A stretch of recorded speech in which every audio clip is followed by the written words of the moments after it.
And your soul is becoming more conscious to your mind now, so that the mind can finally say, yes, I can surrender to my soul. The mind can even say, I've only been a shadow of my soul. I'm going to now relax and let the real thing take over. The thinking mind begins to depart. Doesn't have any more grandiose ideas about what it's going to do in this mortal world. It begins to see the light of the soul, to surrender to the soul, and finally to say to the soul, you are my new master. While the soul is saying to the spirit above, you are my master.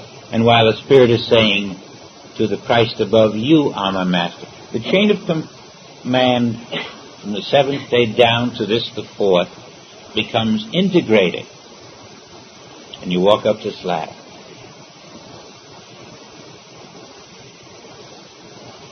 You see why the end of the fourth day must come in consciousness? How else can you walk to the fifth, the sixth, and the seventh? And yet when you're in the fifth, all that had gone before is included. When you're in the sixth, all that had gone has been included. And when you're in the seventh, all Genesis has been returned to itself, and you are the self. And all of your self is a simultaneous activity. All of this is true now. We are climbing the ladder of awareness about what already is. If you can accept all that is, you'll get there faster. If you want to prove it like Thomas, it'll take a little while longer. But if you can believe on the Christ of yourself as the ultimate reality of yourself, your own selfhood will lead the way and draw your consciousness higher and higher unto itself into oneness. Of course, all of this John had been through in order to report what he is here. This is what you and I are moving into every minute that we work on self-identity.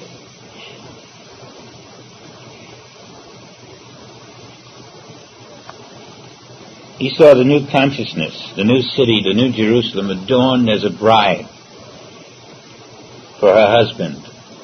He is explaining that the soul consciousness is preparing to marry its own spirit. Your soul is the female. Your spirit is the male.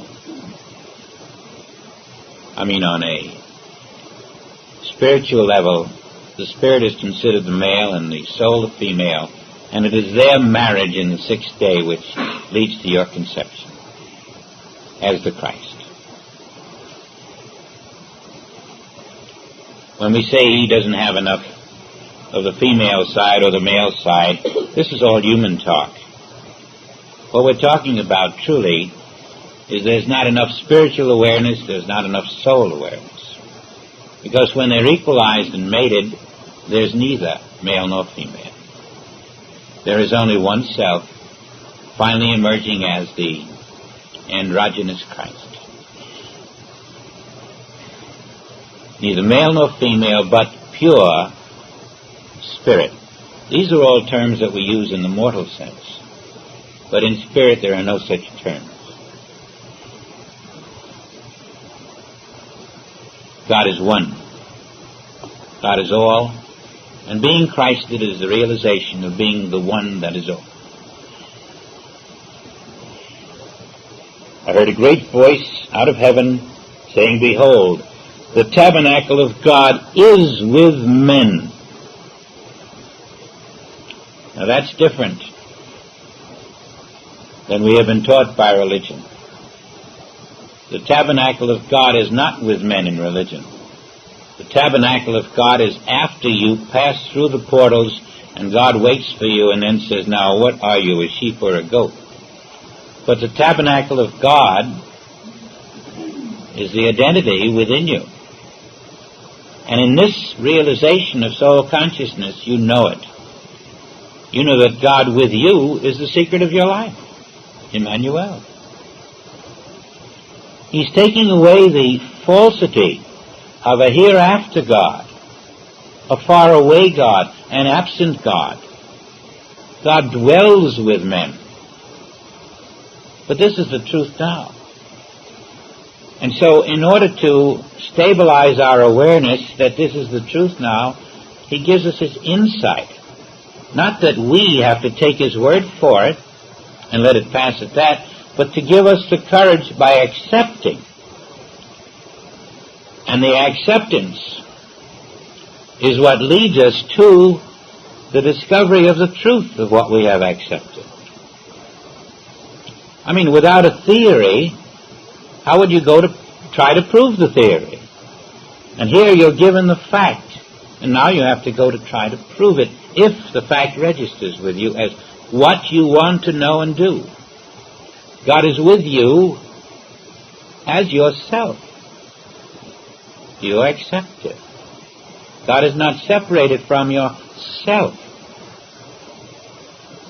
How is the world going to end? For God, it never began. The self of you, which is one with God, is not in the world.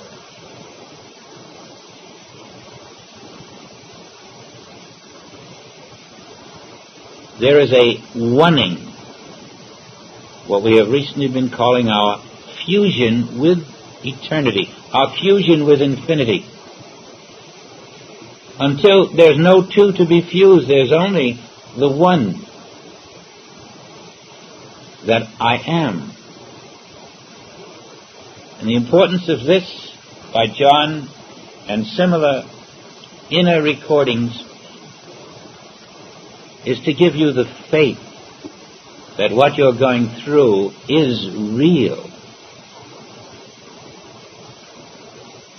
That you're not on a treadmill, and that your stumblings within are not in vain.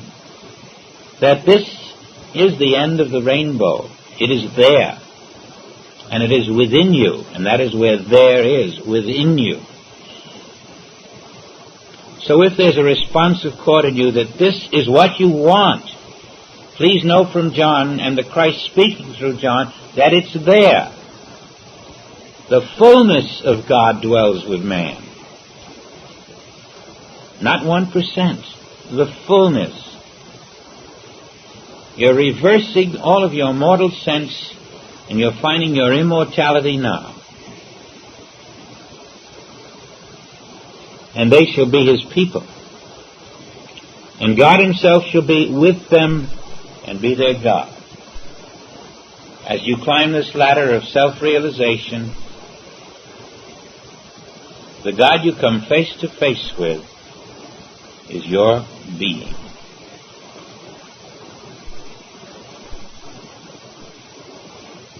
Now, in order to expedite this inner journey, we want to know the nature of that God which we discover to be our being. Because if it is our being now, then its nature must be our nature now. And therefore, even though we do not have the realization of it within ourselves, the fact of it is there, and we can reject the non-fact that presents itself. While we are climbing the inner ladder to the fullness of our realization, we can reject all that is not true if we know what the truth is. And so, God shall wipe away all tears from their eyes. There shall be no more death. But everything he's saying is true now. And he's saying, when you realize it, you will know there is no more death. Well, what's to stop you from knowing it at least now, so that you can practice the knowledge of it? There shall be no more tears, and there shall be no more death. There can't be any more death, because there is no death, is the point. There won't be any more tears because there's nothing to have tears about now. Rejoice. Arise from the dead.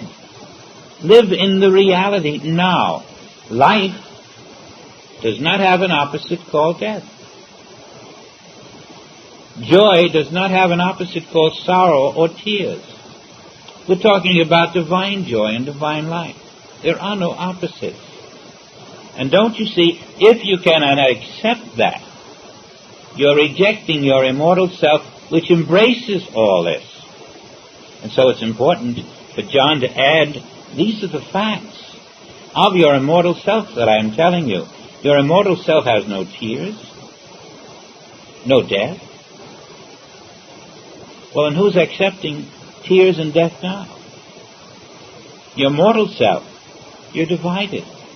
We don't want the division. And so, when I reject the tears, when I reject the death, I am to that degree rejecting my mortal sense of self. And that is how I attain my conscious awareness of my immortal self. When I reject the world, I attain my conscious awareness of the kingdom. You are going through a real birth, returning to your identity. And if you are not, then you're not aware of the new city as an existent reality.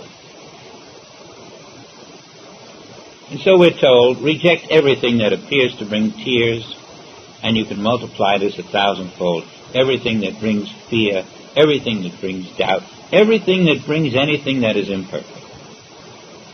The rejection of it is a rejection of your own false mortality. No more death, neither sorrow, nor crying, neither shall there be any more pain, for the former things are passed away. He's getting behind the unrealities for us.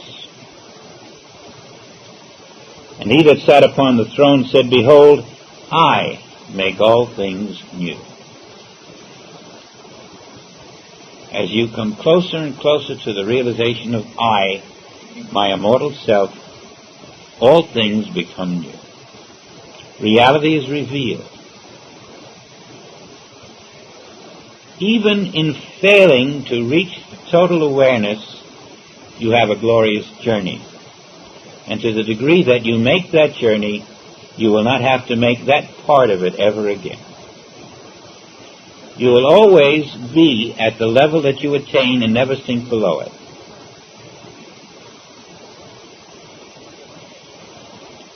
You can never go below your attained consciousness. Only if you turn around and abuse it, consciously, volitionally.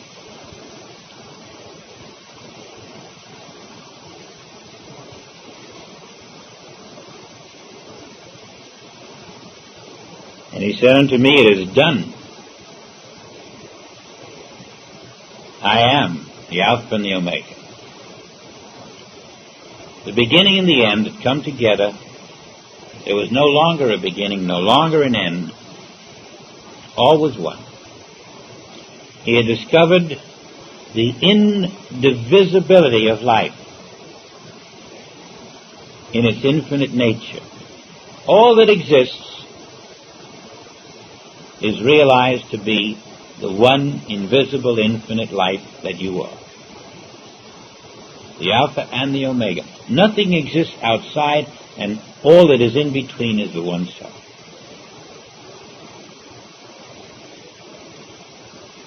I will give unto him that is athirst of the fountain of the water of life freely. At this point, you are an instrument for God.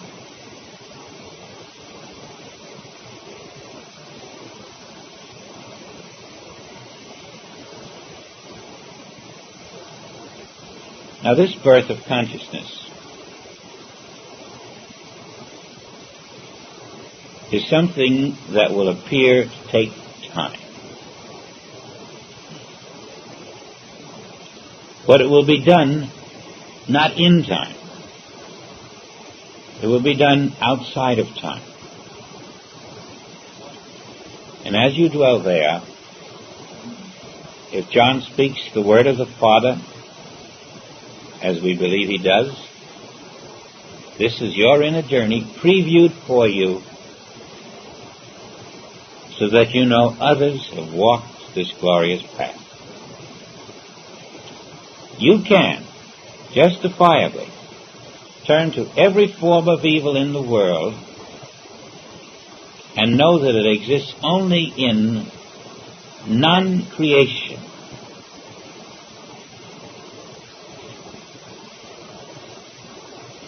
That it is only placed there by the world's sense of another world than the creation of God. And you, in not being separate from God, in accepting oneness as your reality, can learn what few have learned in our present civilization, that everything in time is an illusion, and reality is outside time, here now, awaiting your awareness of your identity. In this way you honor your so-called creator, who is yourself.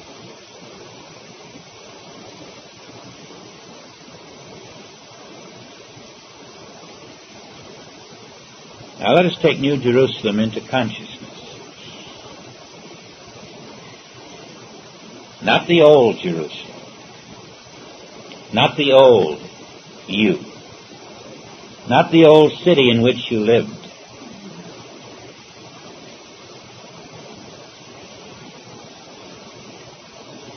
Our old Jerusalem was in a visible world. Our new Jerusalem is outside time, adorned as a bride for her husband.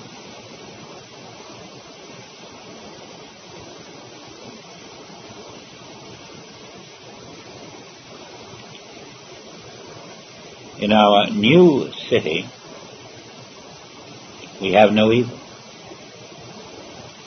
We have no material beings. We have no floods and no fires, and we have nothing opposite to our new city. We have the spiritual universe.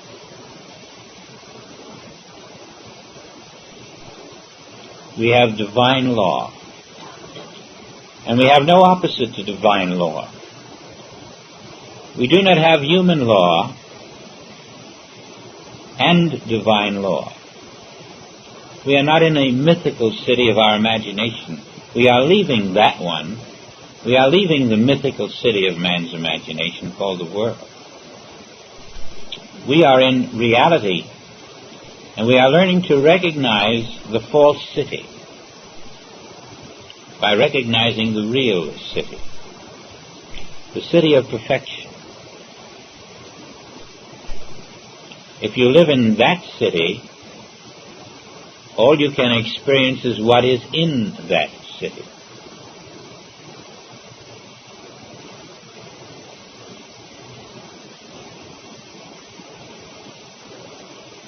And here, because you are a priest of God,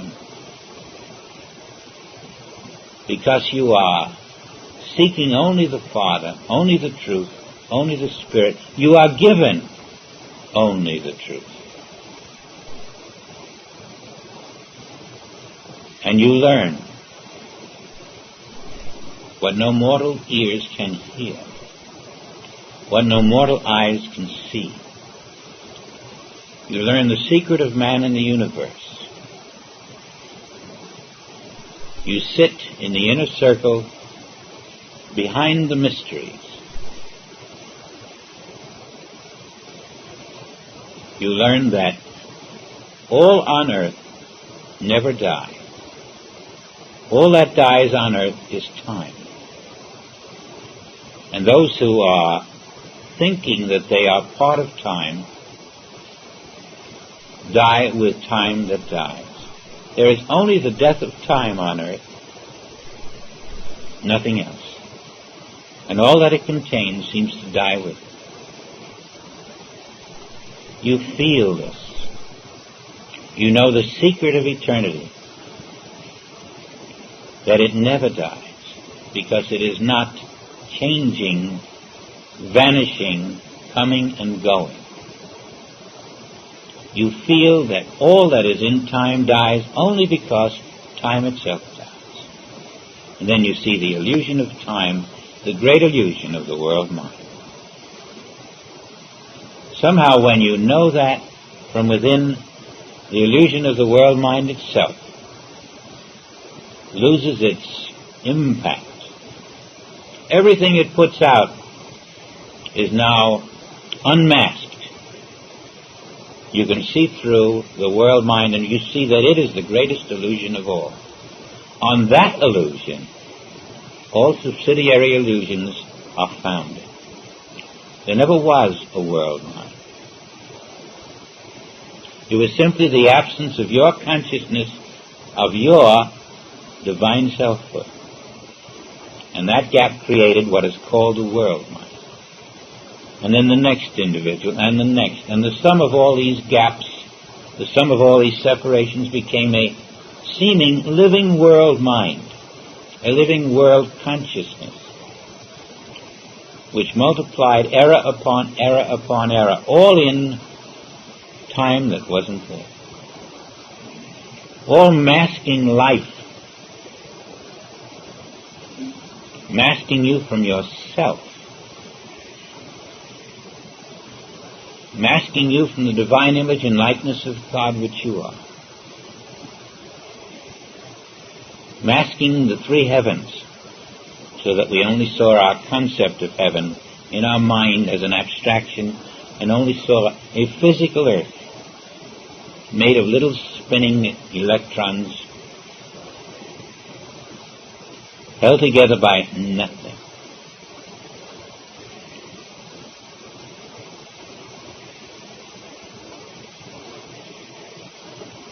All of the infinite separations of the atomic world are seen to be the myth of the world mind. There is no separation. There is no empty space. Yourself fills all that is space and time. Your new city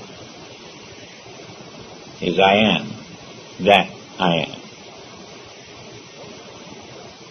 No tears, no death, no sorrows, no unreality.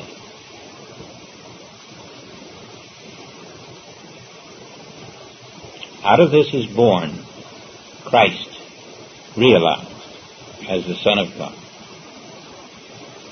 Your manger is your consciousness where you work until this birth comes.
Again, thank you for the consciousness you bring. I will see you tonight.